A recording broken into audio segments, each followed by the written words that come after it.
24واں پارہ سورۃ المؤمن آیت نمبر 56۔ اعوذ باللہ من الشیطان الرجیم،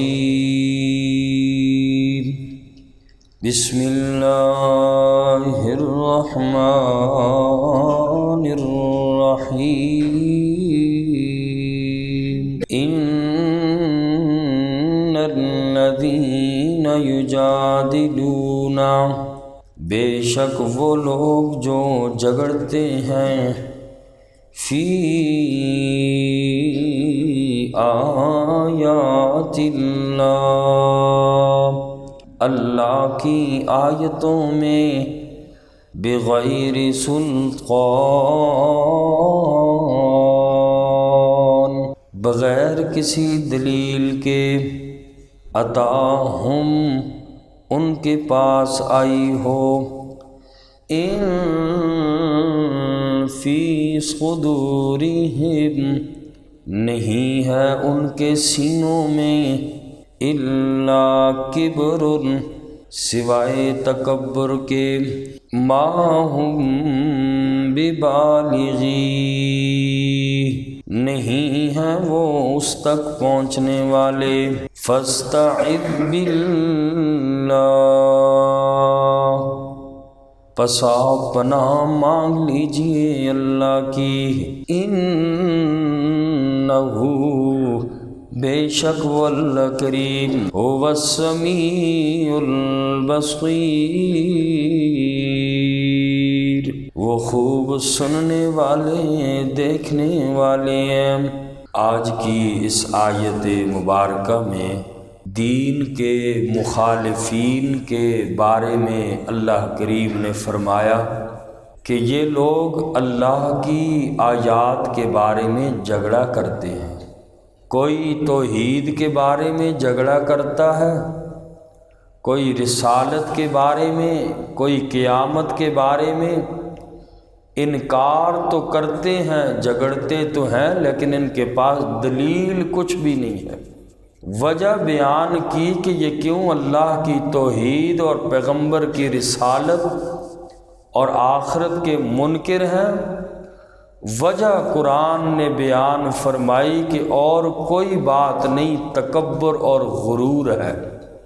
اللہ کی آیات میں جھگڑا کرتے ہیں صرف تکبر کی وجہ سے، ان کے سینوں میں غرور ہے، ان کے سینوں میں تکبر ہے، لیکن رب فرماتے ہیں ما ہم ببالغیہ، یہ اللہ کے دین کے بارے میں جتنا انکار کریں اور یہ اللہ کے دین کو مٹانے میں کبھی بھی کامیاب نہیں ہو سکتے۔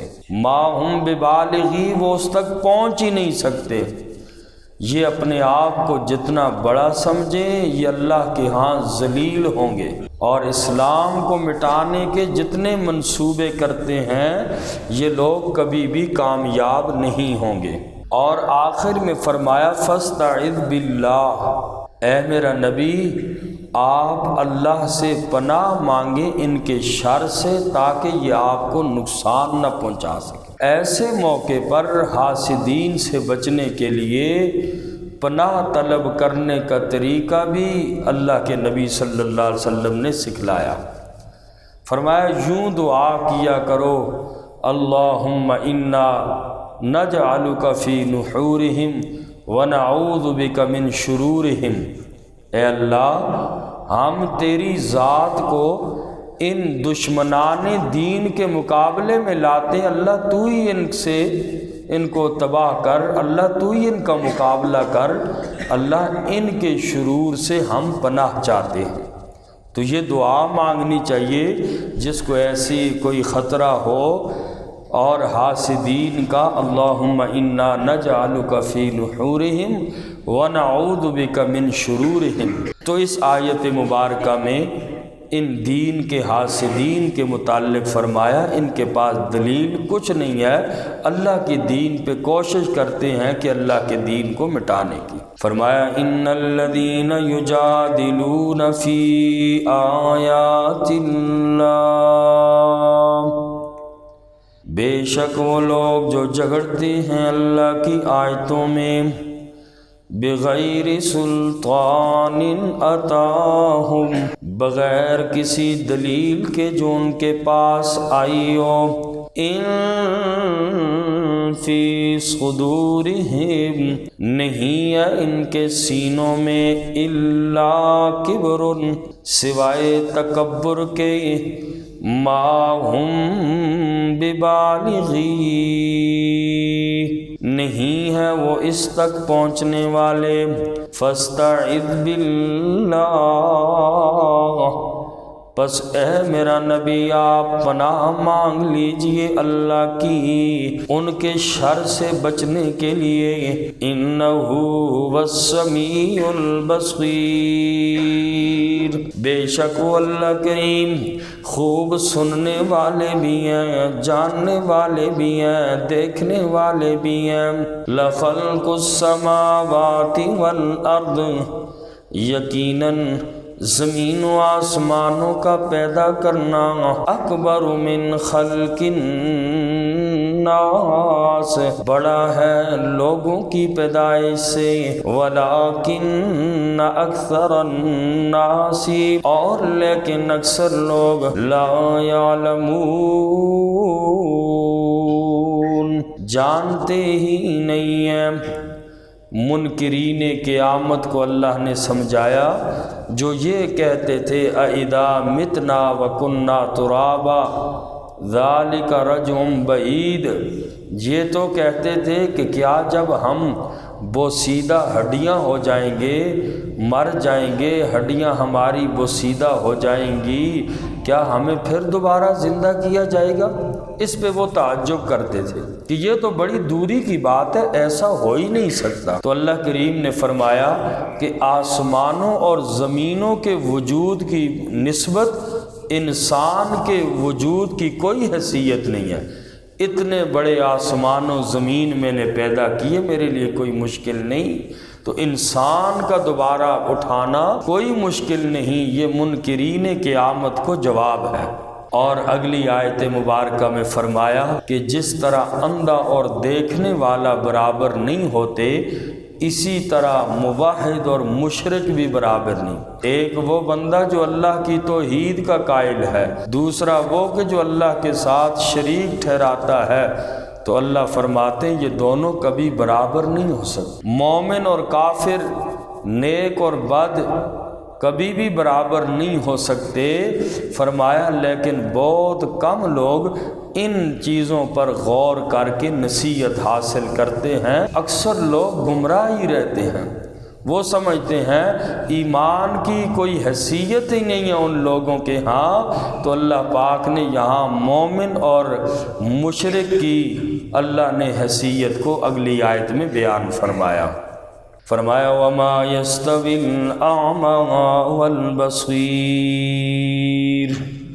اور نہیں ہے برابر الاعمى اندھا آدمی، والبصیر اور دیکھنے والا، والذین آمنوا اور ایمان والے، وعملوا الصالحات جنہوں نے نیک اعمال کیے، وللمسیء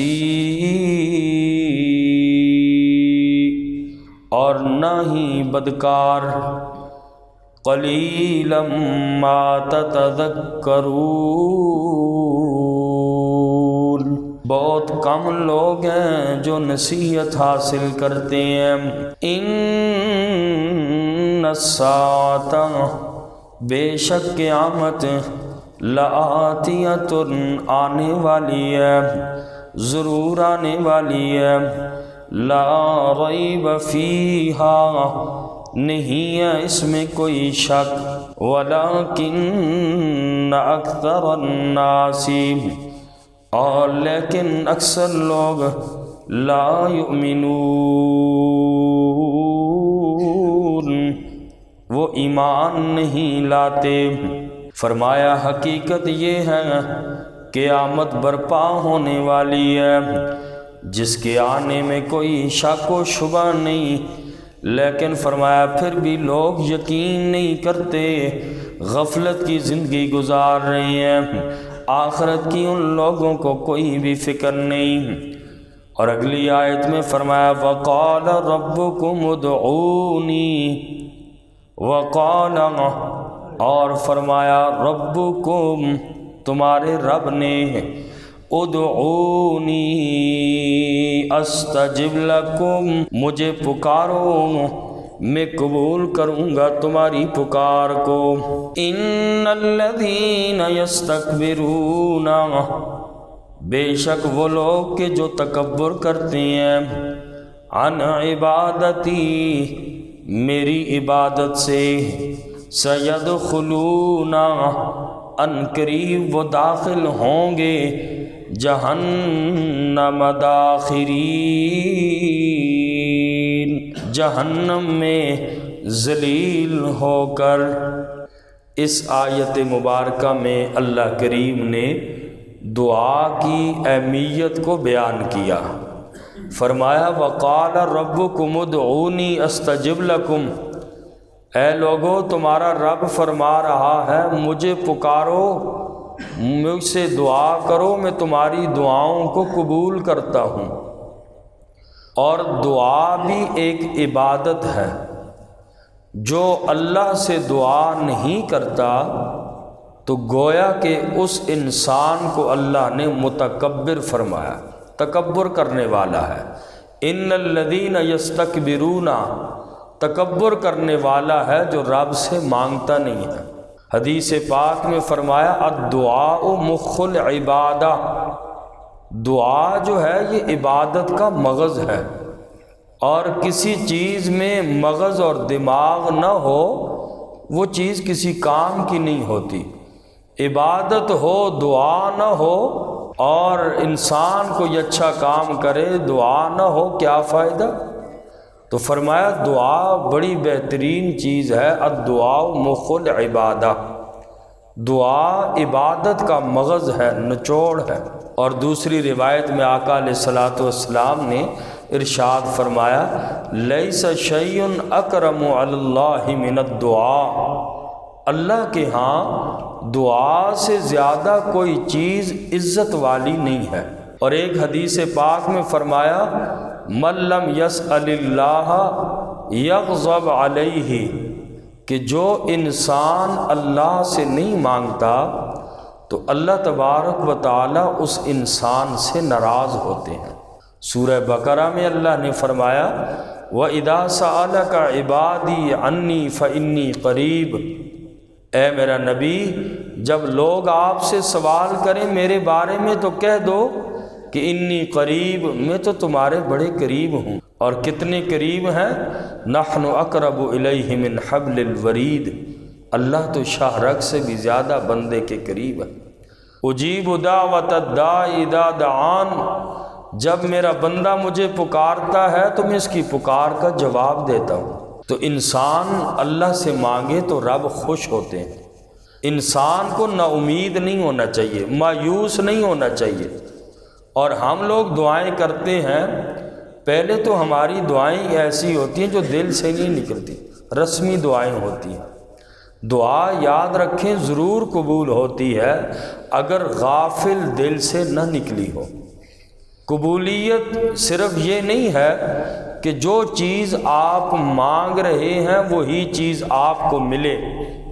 حدیث پاک میں دعا کی قبولیت کی کئی صورتیں ذکر کی گئی ہیں کہ دعا کی قبولیت کا مطلب کیا ہے۔ ہم لوگ تو یہی سمجھتے ہیں کہ جو مانگا مل گیا تو دعا قبول، نہ ملا تو دعا ہماری قبول ہی نہیں ہوتی، اور ہم لوگ پھر مایوس ہو جاتے ہیں، دعائیں کرنا بھی چھوڑ دیتے ہیں۔ تو مایوس نہ ہوں، دعا کی قبولیت کا صرف یہ معنی نہیں جو ہم نے سمجھ لیا، بلکہ دعا کی قبولیت کا ایک معنی یہ ہے کہ انسان جو چیز اللہ سے مانگتا ہے بسا اوقات یہ ہوتا ہے اللہ وہ فوراً چیز عطا کر دیتے ہیں۔ ایک دعا کا مطلب یہ بھی ہے، اور ایک صورت یہ ہے کہ انسان اللہ سے دعا کرتا ہے، فوراً اس کو وہ چیز نہیں ملتی، اور رب اپنے بندے کی حکمت سمجھتے ہیں کہ اس بندے کے حق میں یہ چیز اچھی ہے یا نہیں ہے، تو اللہ فوراً نہیں دیتے، اور جب اس کی حکمت ہوتی ہے دیر سے وہ چیز عطا کر دیتے ہیں۔ یہ بھی قبولیت کی ایک صورت ہے۔ اور تیسری صورت یہ ہے کہ انسان جو مانگتا ہے وہ چیز تو نہ ملے، بلکہ اللہ اس کے بدلے میں اسے اس سے کوئی بہتر چیز عطا کر دیتے ہیں۔ اور چوتھی صورت دعا کی قبولیت کی یہ ہے کہ انسان اللہ سے دعا کرتا ہے، وہ چیز جو مانگتا ہے وہ رب نہیں دیتا، بلکہ آئی ہوئی مصیبت اس بندے سے رب ٹال دیتا ہے۔ جو اس میں مصیبت آ رہی ہوتی ہے دعا کی برکت سے رب ٹال دیتے ہیں۔ یہ بھی دعا کی قبولیت کی ایک صورت ہے۔ اور یا فرمایا کہ اللہ وہ چیز تو عطا نہیں کرتے، بلکہ یہ دعا کرنا انسان کے گناہ کا کفارہ بن جاتی ہے۔ اللہ اس دعا کی وجہ سے بندے کے گناہوں کو معاف کر دیتے ہیں، اور وہ چیز اللہ نہیں دیتے بلکہ گناہوں کا کفارہ دعا بن جاتی ہے۔ اور فرمایا کہ کبھی ایسا بھی ہوتا ہے کہ دنیا میں اللہ اس بندے کو دیتے ہی نہیں، بلکہ وہ چیز دعا اللہ اس انسان کے لیے آخرت میں ذخیرہ کر دیتے ہیں۔ آخرت میدان محشر میں حدیث پاک میں فرمایا مومن بندے کو جب قیامت کے دن اپنا نامہ اعمال ملے گا تو دیکھے گا کہ نیکیوں سے بھرا ہوا ہے، اور وہ بڑا حیران ہوگا کہ یا اللہ یہ نیکیاں تو میں نے کی نہیں۔ اللہ فرمائیں گے یہ وہ نیکیاں ہیں، ان دعاؤں کا بدلہ ہے جو تو دنیا میں مجھ سے دعائیں کرتا تھا، میں اللہ نے دنیا میں تیری ایک دعا بھی قبول نہیں کی۔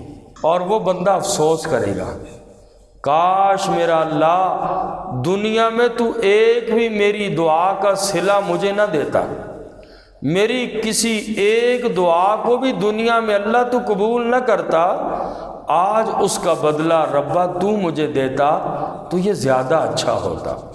تو اس لیے دعا کی قبولیت کا مطلب صرف یہی نہیں ہوتا کہ انسان جو مانگے وہی انسان کو مل جائے، بلکہ اس کی کئی صورتیں ہیں۔ تو دعا غافل دل سے نہ نکلی ہو، ضرور اللہ کے ہاں قبول ہوتی ہے۔ اللہ تعالی مجھے بھی آپ سب کو عمل کی توفیق نصیب۔